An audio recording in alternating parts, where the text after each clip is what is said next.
Estás escuchando Capital Empresa, un programa dirigido al comercio, la pequeña y mediana empresa y a los emprendedores. Capital Empresa, donde damos voz a tus necesidades.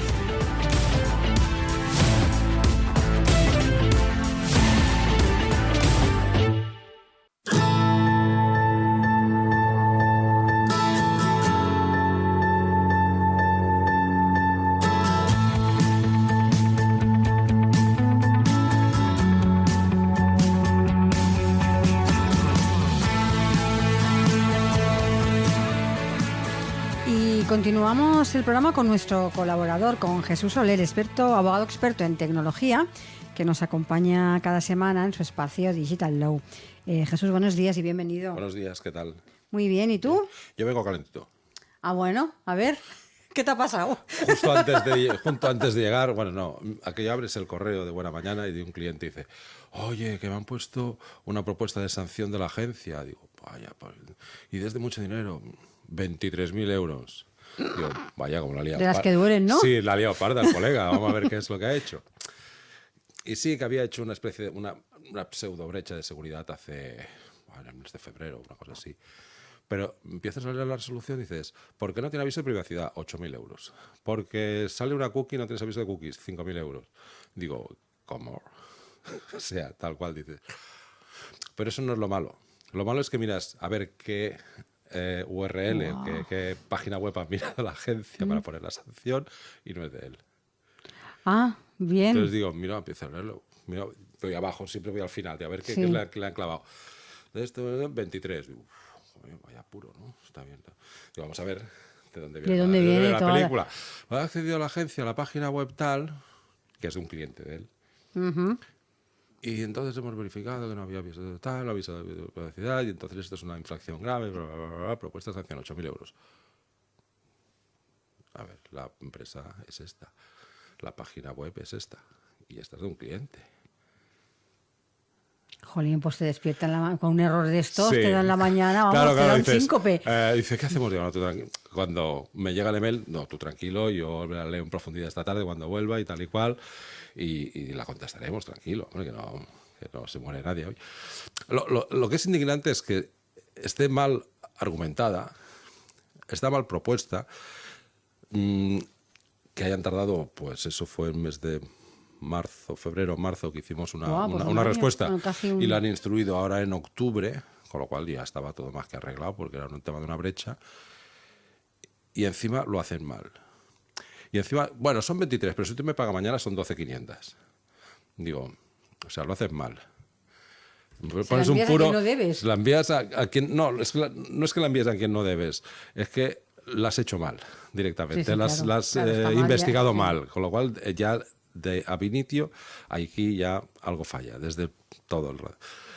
Y encima, no, bueno, pero si me la pagas sin protestar mucho, solo será la mitad, así un cachondo. Digo, claro, que el hombre está con el susto en el cuerpo, hombre, porque le va a llegar una sanción de 23 billetes. Wow. Y que además la agencia, como no tiene medios, la colaboradora para cobrar es la agencia tributaria. Con lo cual, en cuanto se acaba el procedimiento, pasa el plazo que es firme la sanción, automáticamente ellos se la envían a la agencia y empiezan los embargos. ¿Y la agencia empieza a ejecutar? La empieza con todos sus medios, y ella sí que tiene medios. Con lo cual, si tú no has liquidado en el plazo de voluntario de pago, te empieza a llegar la castaña. No, sí, es que... Entonces dices, pero a ver, no lo podían haber hecho bien. Después de 6 meses. Poco. Después de 6 meses. Han tenido 6 meses no para es de hacerlo. Hoy para mañana, no 6 meses. Claro, han tenido 6 meses. Pues digo, esto, yo pensando, digo, ya no han contestado, pues lógicamente lo habrán archivado, que es lo suyo, ¿no? Esto del tiempo es un problema muy grave que tiene la administración. La administración. Claro. Lo que hemos visto, la administración, el gobierno, todo el mundo, con leyes, con todo claro, que se han hecho corriendo.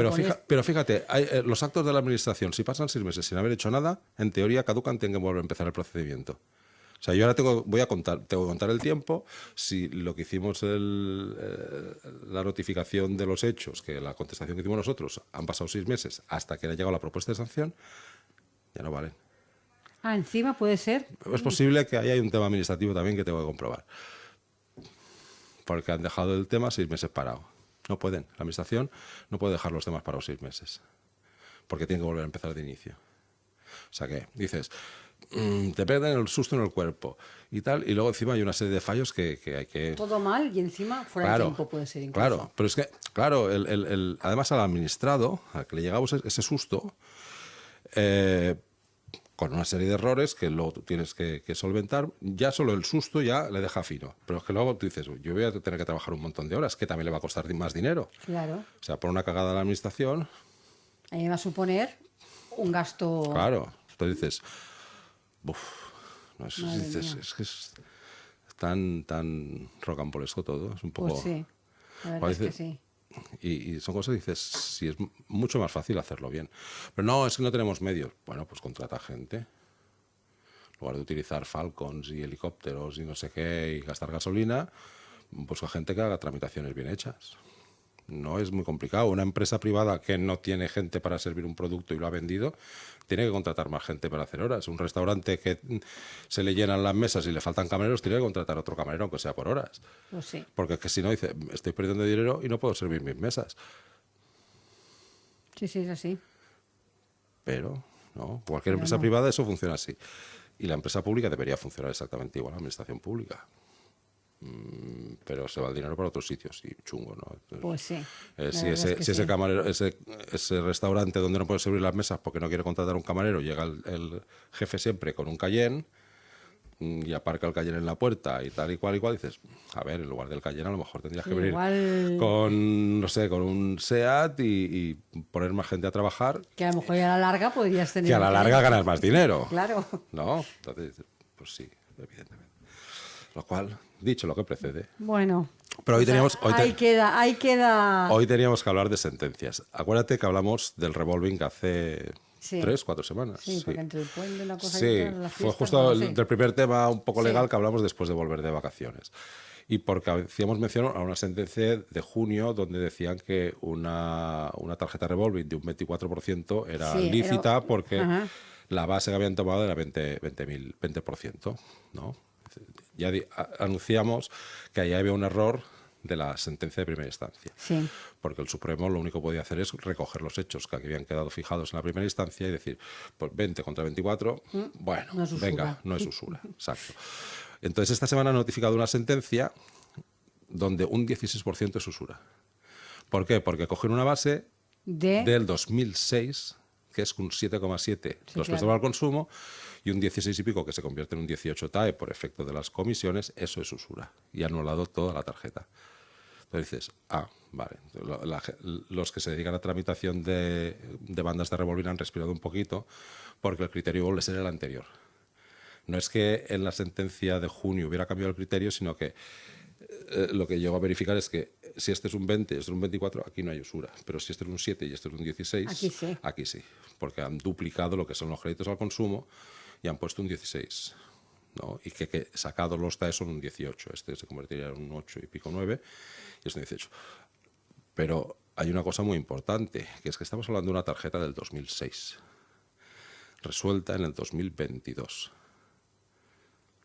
Entonces, el particular que tenía esa tarjeta contratada en el 2006, que la ha ido utilizando, donde al final la han ejecutado, donde al final ha llegado a pleito de primera instancia, de segunda instancia, y ha llegado al Supremo, estamos hablando de que cuando empezó la broma, hace 16 años. Entonces, fíjate, si el pobre titular ha ido pagando cosas, ha ido teniendo gastos y tal, ha tardado 16 años en solucionar su problema. Que no han sido 16 porque en 2006 fue cuando le dieron la tarjeta, la utilizaría 1, 2 o N años. Sí. Es posible que la tuviese parada y después se enterase de que podía reclamar. Sí. Pero al final dices, 2022, señores. Es que de unos intereses pagados en el 2006. Son muchos años. Y la justicia, cuando es lenta, no es justicia.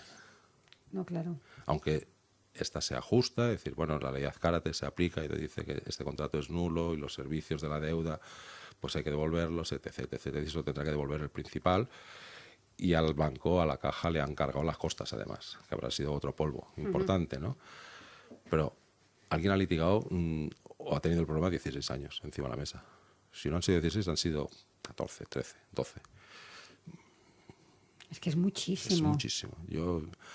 A mí me parece, cuando veo noticias de hace 3, 4 años, me parece ya Que digo yo, madre mía, 3 o 4 años para resolver según qué cosas. Tú fíjate, pues imagínate 12. Como abogados, cuando dices, haces un tema, lo envías al juzgado, pop, y al cabo de 6, 7, 8, 10 meses te llega otro escrito y tienes que volverte a revisar todo el tema porque, lógicamente, ya lo tienes frío, no lo siguiente congelado.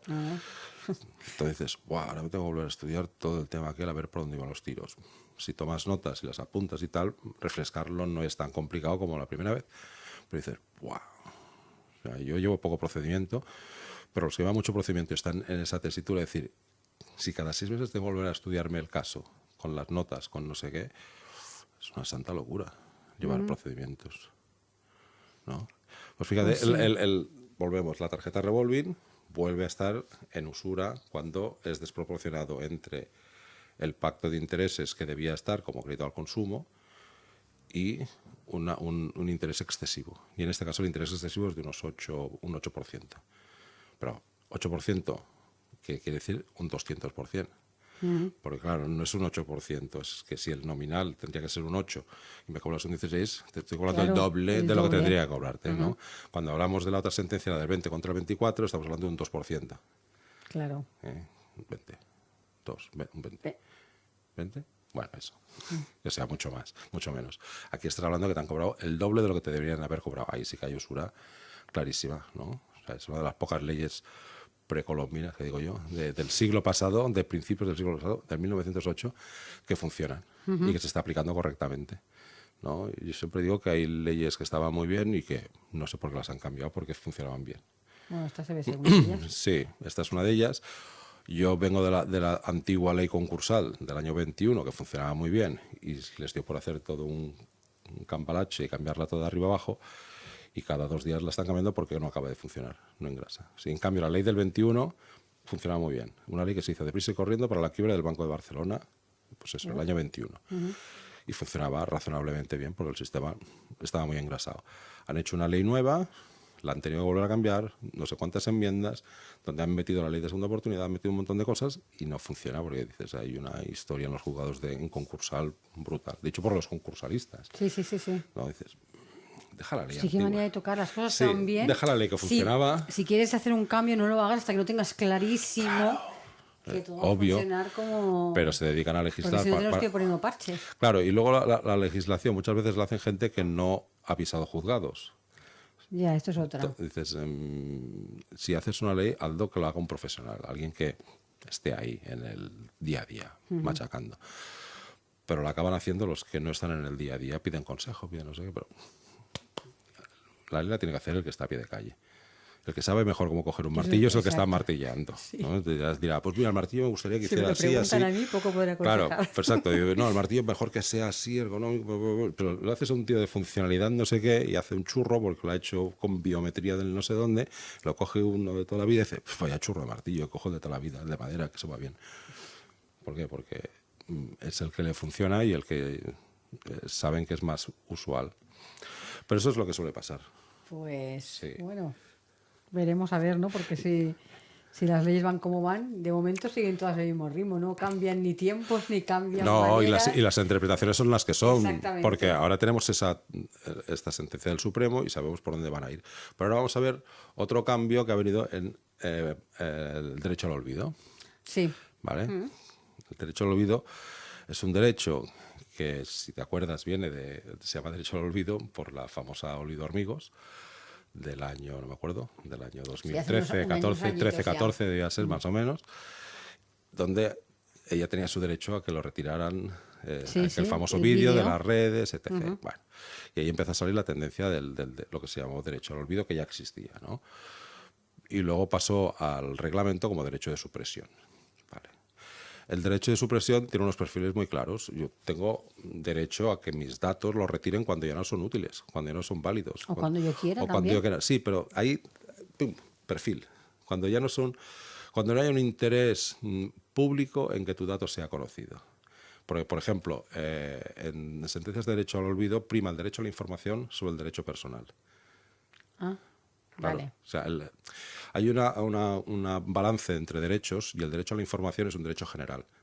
de la población, del público, ¿no? De una pluralidad, y ese suele pesar más que un derecho unipersonal. Privado, digamos. Entonces dices, ¿prima el derecho a la información sobre un derecho personal? Sí. Cuando es una noticia publicada en un periódico que es veraz y es información, y la información tiene que ser veraz, publicada en un periódico, prima eso antes que el derecho al olvido. ¿Vale? Vale. Siempre y cuando no haya transcurrido X, 20, 30 años, 10 años, cuando ya no sea de interés. O sea, cuando esa noticia ya no es noticia, sino que es historia. Pues ahí podrás ejercitar tu derecho al olvido y tienes posibilidades de ganarla. ¿Vale? En el caso que nos encontramos de esta sentencia, tenemos otro problema añadido. A un empresario que le habían publicado en unos blogs diciendo que había estafado, robado, había tenido no sé cuántos, no eran delitos, sino que, bueno, pues que había ido mal y que había engañado a la gente, etc. Era un blog personal donde no era un periódico. Con lo cual ahí ya no hay información, sino que hay una cesión de datos. ¿Vale? Porque es un particular. Vale. Entonces ahí fíjate, perfil, información y dato, que es diferente. Entonces este hombre dice, yo quiero que me borren. No la información de la web, porque ya lo he pedido, y el webmaster pues se ha hecho un poco loco porque tampoco sé quién lo ha escrito porque es anónimo, pero sí que quiero que nos salga en buscadores. Claro. Hay una de las primeras sentencias contra Google fue decirle a Google, oye, usted no es un mero indexador. O sea, usted no solo proporciona links a la gente, usted realmente trata los datos. Porque además los cachea y te dice, con lo cual usted tenemos claro eso. hace un tratamiento de datos, con lo cual usted debe proveer de las medidas para que cuando le pidan una cancelación la cancele, ¿no? Vale. Pero ahí, a la vez que le dijeron eso, lo convirtieron en juez y parte. Porque tú le pides a Google que retire algo y entonces empieza a hacer su propio balanceo de derecho a la información y datos personales. Y muchas veces, en el 90% de los datos, no te los borra porque dice que es información. ¿Vale? Entonces dices, no, si yo no quiero que me borren la información de base, que ya lo he pedido y eso irá por otro lado, sino lo que quiero es que me desindexes. O sea, que yo no quiero salir en tus links. Porque si yo no salgo en el buscador de Google, no existo. Correcto. No, porque para ir a buscar la web nativa donde está, bueno, puedo utilizar el buscador del periódico correspondiente, entonces lo encontraré. Pero si pones mi nombre... Pero si pones mi nombre en un buscador, automáticamente la araña de Google ya me ha localizado, me ha indexado con esos contenidos que ya no son válidos, porque son de hace 8 o 9 años, donde un anónimo dice que yo pues había tenido una empresa que había ido mal y había quebrado. Entonces Google dijo que no. Entonces fue a la agencia, puso una denuncia, ahí sí, y la agencia le dio la razón. Es que lo que está haciendo Google es indexar algo que no es información, ¿vale? Porque no está contrastada, no sabemos si es veraz o no es veraz. No es de un medio, digamos. No es de un medio de comunicación, pero que eso es lo de menos. Porque si tú, por ejemplo, cuelgas una información y la pruebas, es información. Cuelgas un dato y lo pruebo, quiere decir que lo convierto en veraz, lo convierto en información veraz. No hace falta ser un periodista ni ser un medio de comunicación. Tiene que ser una información probada. Exacto, tiene que ser veraz. ¿no? Porque es lo primero que dicen para que prevalezca el derecho a la información sobre el derecho a la protección de datos. No es tanto donde esté publicada, sino que realmente se verifique que lo que se dice es cierto. Pero la información esta lo había colgado una persona anónima, donde no le había puesto el título y solo había dicho el hecho. Entonces, información, hecho. Entonces la agencia dice, no, bórralo, o sea, desindéxalo. Dice, porque eso no es información, no hay interés público, no hay interés general, hay un interés particular. Y no, eso no es información, es un hecho que ni siquiera está aprobado, con lo cual decae. Google, que supongo que lo recurre todo, no hizo caso a la agencia y lo recurrió.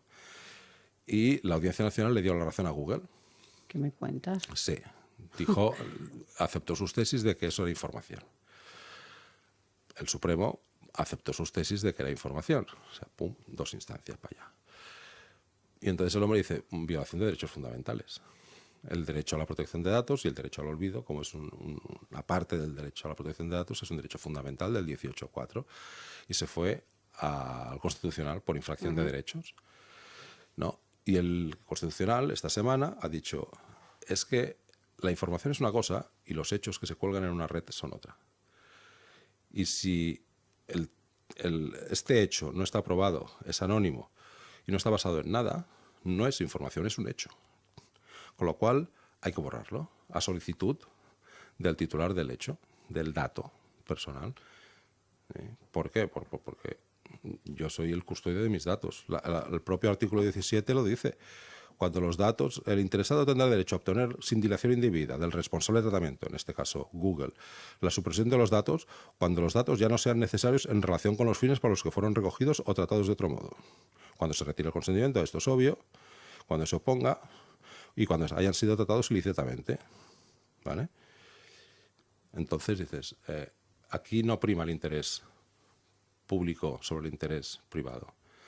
Entonces, lo que ha dicho la sentencia es, si lo ha hecho un medio de comunicación, venga, te lo acepto, es información porque entiendo que es veraz. Si lo ha colgado un tercero y lo ha aprobado, se vuelve a convertir en información porque es veraz. Uno de los principales puntos para que la información sea correcta y tenga interés público es que sea veraz. Pero si solo está el hecho, sin ninguna verificación, sin ningún autor conocido y sin nada más, sin ninguna prueba de que haya una veracidad, es un mero hecho, es un mero dato personal, con lo cual decae y prevalece el derecho del titular de la información a que se borren sus datos y se desindexe. Y el Tribunal Constitucional ha dicho que, señores de Google, revoco la sentencia de la Audiencia Nacional, revoco la sentencia del Supremo y estimo los derechos fundamentales del señor con lo cual hagan el favor de empezar a desindexar los datos de este señor por estos hechos. Clac, clac, clac, clac, clac. Dices, entonces se está estableciendo los perfiles de este juicio. Hombre, es que si no hubiera sido así, se abre una brechita ahí de que todo lo que cuelgues hablando de cualquiera se queda ahí colgado de por vida. Ya había una sentencia de este año donde ya empezaba a hablar de esas diferencias del derecho a información y la información que tiene que ser veraz y con los meros hechos colgados en la web. Y ese derecho del titular al derecho al olvido. Pero es que el derecho al olvido, y cuando llegas al Constitucional, es algo muy voluble. Y depende de los tiempos y de los hechos. Entonces, hoy el Constitucional ha dicho esto, pero mañana cambian las circunstancias del Constitucional y como custodio de las esencias, mañana puede pensar otra cosa. Ya. ¿Vale? Y más cuando estamos hablando de un lobby tan potente como puede ser Google. ¿Sabes? Esas esencias, es decir, bueno, yo puedo pleitear hasta el Constitucional y decir que tengo derecho a mi reclamación de mis derechos fundamentales de derecho al olvido. Poder puedes, pero que te puedes encontrar que al cabo de... Volvemos otra vez, al cabo de 10 años has hecho un pleito de la leche, la argumentación jurídica es compleja para probar esto, porque no cualquiera puede hacer una argumentación correcta de derecho al olvido, derecho a información, del tema de protección de datos en profundidad, de acuerdo al reglamento, porque bueno, es bastante complejo, para llegar al final y decir, mira, y he conseguido que me retiren 3 links. ¿No? Sí. Al final, cuando a mí muchas veces me preguntan cómo pueden retirar un dato, digo, te sale más barato enterrarlo. ¿Eso qué quiere decir enterrarlo? Pues sobre una noticia mala, cuélgale 100 noticias buenas. Eso te voy a preguntar, ¿no? Que si yo, por ejemplo, quiero borrar toda mi historia, es decir, no quiero estar en Internet, ni que nadie me encuentre, ¿eso lo puedo hacer? No. Primero porque Internet tiene está cacheado por todas partes. Después, sí te puedes borrar en las redes, pero si yo... Sí, porque evidentemente puedes dar de baja perfiles. Eso es. Pero por ejemplo, si yo he rebotado una cosa tuya en mi perfil, está en mi caché. Y además queda cacheado. Si tú has colgado una foto en donde sea y te han etiquetado, ahí puedes seguir buscando la caché todavía en Internet. Se puede llegar a rastrear las cachés. Hay buscadores potentes que te lo pueden hacer. Igual, el rastro completo, el derecho al olvido puro, es imposible. Es imposible. Puedes borrar muchísimas cosas, fotos, etc. Pero las cachés casi siempre están, ¿no? Yo tuve un Desaparecer es imposible. Prácticamente es casi imposible. Yo tuve un caso de una serie de vídeos que habían colgado y los vídeos no estaban, los habían borrado, pero permanecía la caché del inicio del vídeo. Claro. Entonces dices, claro, no conseguías encontrar el vídeo de verdad, pero tenías la primera foto. Claro. ¿No? Y el titular, ¡pam! Entonces, y esa caché se encontraba, lo cacheabas y tal. El derecho al olvido per se es muy difícil de ejercitar y muy difícil de tener éxito. Ahora hay alguna empresa que se dedica a hacer temas de derecho al olvido. Yo lo pensé en su día y creé una página que era olvidame.es. Te hablo de la prehistoria, te hablo del año 2010, 2011. O sea, pero me di cuenta que ahí hay un problema de resultados. O sea, tú puedes poner todos los medios que tú quieras y hacer todas las gestiones que te dé la gana, pero al final es un problema de resultados. Y la gente lo que quiere son resultados. O sea, cuando te van a contratar a ti para que des de baja cosas, tú puedes tener éxito en un 50, 60, 70% de las cosas, pero en otro 20, 30, 40 no lo vas a tener éxito. Con lo cual, la gente al final dice, ¡guau, pero es que no me has borrado todo! Ya, es que es materialmente prácticamente imposible. Porque si vamos a intentar borrártelo todo, podemos acabar en el Constitucional al cabo de 10 o 15 años, sí. Y eso te va a costar una pasta inhumana y no te va a costar a 50 euros el link. ¿Sabes? Entonces dices, el problema del derecho al olvido, cuando lo ejercitas profesionalmente para tus clientes, es un problema de que el cliente te va a pedir resultados y tú no puedes ser capaz de ofrecérselos. Entonces ahí, como producto jurídico, tú puedes hacer tus mejores esfuerzos, toda tu mejor sabiduría jurídica y decirle, bueno, pues podemos llegar hasta el Constitucional de aquí a 5 o 10 años, pero no te aseguro que podamos ganar y te has gastado una pasta.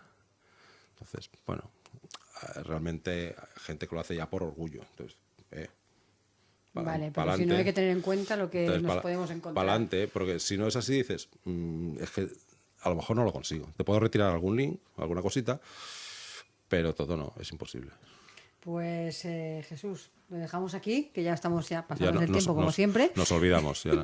y bueno, te esperamos de nuevo la semana que viene. Con más temas. Con más cositas. Más actualidades. Pues hasta la semana que viene, Jesús.